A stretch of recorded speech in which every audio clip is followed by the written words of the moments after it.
السلام علیکم ورحمۃ اللہ وبرکاتہ۔ جو لوگ تعزیے سے منع کرتے ہیں، مروجہ تعزیہ داری کرنے سے، تو لوگ ان پر الزام لگاتے ہیں کہ یہ اہل بیت کا غدار ہے، اسے اہل بیت کا دشمن کہا جاتا ہے، اس کو ناصبی کہا جاتا ہے، اس کو امام حسین کی یاد مٹانے والا کہا جاتا ہے، اور اسے نہ جانے کون کون سی گالی دی جاتی ہے اور کون کون سے خرافات والے الفاظ اس کے سامنے پیش کیے جاتے ہیں۔ میں آپ کے سامنے چند حقیقی بات رکھنا چاہتا ہوں، آپ اسے دھیان سے سنیں اور پورا سنیں تاکہ حقیقت آپ کی سمجھ میں آئے، اور انشاءاللہ مجھے امید ہے کہ اگر آپ نے اسے دھیان سے اور اچھی نظر سے سن لیا اسے، تو انشاءاللہ اگر آپ کے دل میں کسی بھی طرح کا وسوسہ ہوگا تو ختم ہو جائے گا۔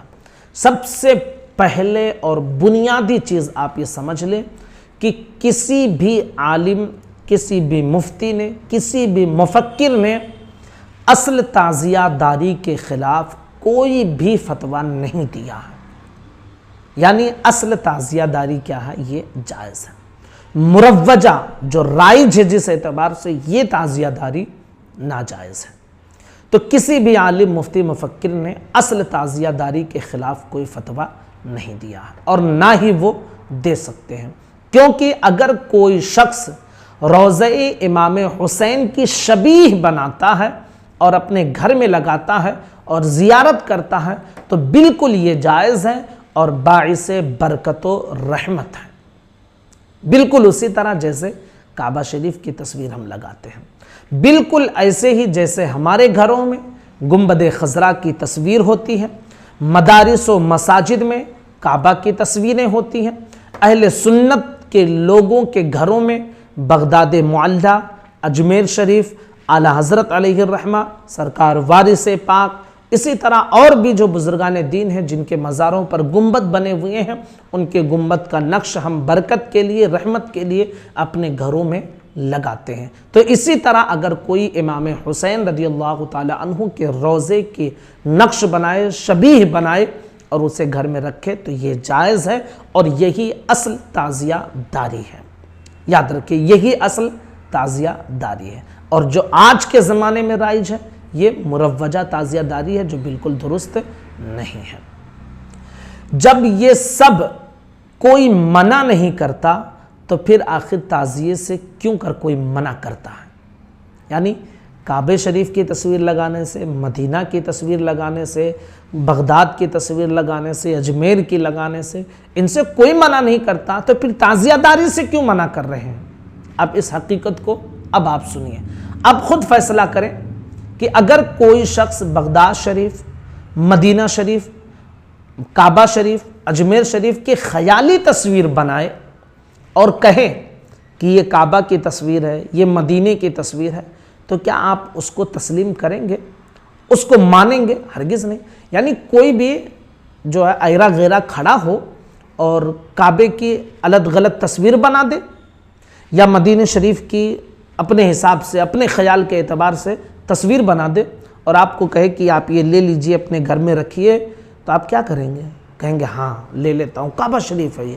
نہیں، کعبہ شریف کے اگر نقش نہیں ہے، اپنے اعتبار سے کسی بھی گھر کو وہ ڈیزائن کر دے اور کہے کعبہ ہے تو آپ مان لیں گے؟ کسی بھی گنبد کو ڈیزائن کر دے اور کہے یہ گنبد خضرا ہے تو مان لیں گے؟ نہیں مانیں گے۔ اگر مانیں گے تو مطلب یہ کہ آپ کعبے کی توہین کر رہے ہیں، آپ مدینہ شریف کی گنبد خضرا کی توہین کر رہے ہیں۔ تو جب آپ گنبد خضرا نہیں لیں گے، نہیں مانیں گے، کعبہ شریف نہیں مانیں گے، تو پھر اگر امام حسین رضی اللہ تعالی عنہ کے روضے کی اپنے اعتبار سے کوئی خیالی تصویر بنا دے، ایرا غیرہ کوئی کھڑا ہو اور جیسا من میں آئے ویسا بنا دے اور اس کو کہے کہ یہ امام حسین کا روضہ ہے، تو آپ کیسے مان لیتے ہیں اسے؟ کیسے مان لیتے ہیں؟ آپ کا ضمیر کیسے گوارا کرتا ہے؟ فرماتے ہیں کہ آپ اسے ہرگز ہرگز نہیں مانیں گے۔ کیوں؟ اس لیے کہ خیالی تصویر کو گنبد خضرا کہنا یہ گنبد خضرا کی توہین ہے، خیالی تصویر کو کعبہ کہنا یہ کعبے کی توہین ہے۔ تو اب آپ ذرا سوچیں کہ کیا اس کی وجہ سے اگر کوئی آئے اور کہہ دے کہ یہ جو ہے امام حسین کا روزہ ہے تو ہم مان لیں گے؟ ہرگز نہیں مانیں گے۔ تو اب ہوتا کیا ہے؟ ہوتا یہ ہے کہ امام حسین کی خیالی تصویر کوئی بناتا ہے اور اس میں روزہ بنا لیتا ہے، اسے گلی گلی گھماتے وقت اسے گلی گلی گھماتے ہیں، اور جب گھما کر مکمل ہو جاتا ہے تو پھر پیروں کے تلے اسے رود کر پھینک دیا جاتا ہے اور اسے زمین میں دفن کر دیتے ہیں، اور اس کو روزہ مانتے ہیں اگر آپ، تو یاد رکھیے کہ یہ بے حرمتی نہیں ہے تو اور کیا ہے؟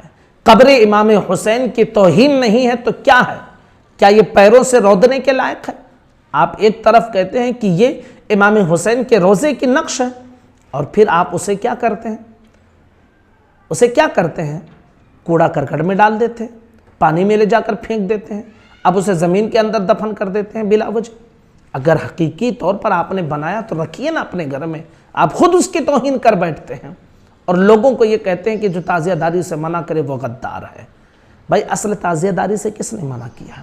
اصل تو جائز ہے، لیکن خرافات جو تم نے رائج کر دی ہے تو وہ دراصل ناجائز ہے۔ تو کچھ ایسے شعلہ باز مقرر جیسے کہ وہ شبیر وارسی ہے، یہ اہل سنت کا چغہ پہنے ہوئے ہیں، لبادہ پہنے ہوئے ہیں اور لوگوں کو گمراہ کر رہے ہیں۔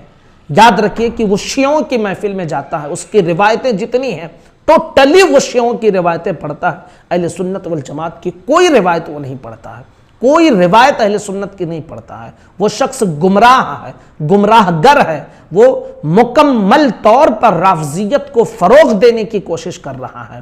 تو ایسے ہی لوگوں کے بارے میں آپ کو کہوں گا کہ شعبدہ باز بھی پہنتے ہیں خطیبوں کا لباس، بولتا جہل ہے، بدنام خرد ہوتی ہے، وہ جاہل ہے، اہل سنت کے بارے میں اسے کچھ نہیں معلوم ہے، یا تو اہل سنت سے اس کے دل میں حسد و بغض ہے یا پھر وہ مکمل طور پر رافضی ہو چکا ہے اور وہ اپنے اعتبار سے رافضیوں کی کتابوں سے حوالے لیتا ہے اور اسے ٹھونستا ہوا چلا جاتا ہے۔ ہمارے بہت سارے سنی لوگ اس کو سنتے ہیں اور دلیل دیتے ہیں کہ اس نے تعزیہ داری کو جائز قرار دیا۔ کیسے جائز قرار دیا ہے؟ علماء اہل سنت نے صدیوں سے منع کر کے رکھا ہے، اور آپ اسے کہہ رہے ہیں کہ یہ شبیر وارسی ایک چٹپٹیا کھڑا ہوا اور آپ اس کا حوالہ دے رہے ہیں کہ اس نے جائز قرار دیا ہے۔ وہ خود گمراہ ہے، وہ تم کو کیا ہدایت کا راستہ دے گا؟ گمراہوں سے اگر ہدایت طلب کرنے جاؤ گے، ان کے راستے پر جاؤ گے تو خود گمراہ ہو جاؤ گے۔ اس لیے جو ایسے اہل سنت والجماعت کا چغہ اور لبادہ اوڑھ کر جو لوگ گمراہ کر رہے ہیں ان سے دور رہیں آپ اپنے آپ کو، اور مسلک اہل سنت، مسلک اعلی حضرت پر مکمل طور سے پابند ہو جائیں۔ یہی اہل سنت والجماعت ہے اور یہی معتدل راستہ ہے، اور اسی پر انسان کامیاب ہو سکتا ہے۔ اس کے علاوہ کہیں بھی جائے گا تو انسان گنہگار ہوگا۔ آپ تمامی ساتھیوں سے گزارش ہے میرے اس پیغام کو اپنے تمام دوستوں، ساتھیوں سب تک شیئر کریں تاکہ حقیقت کا پیغام لوگوں تک پہنچ سکے۔ السلام علیکم ورحمۃ اللہ وبرکاتہ۔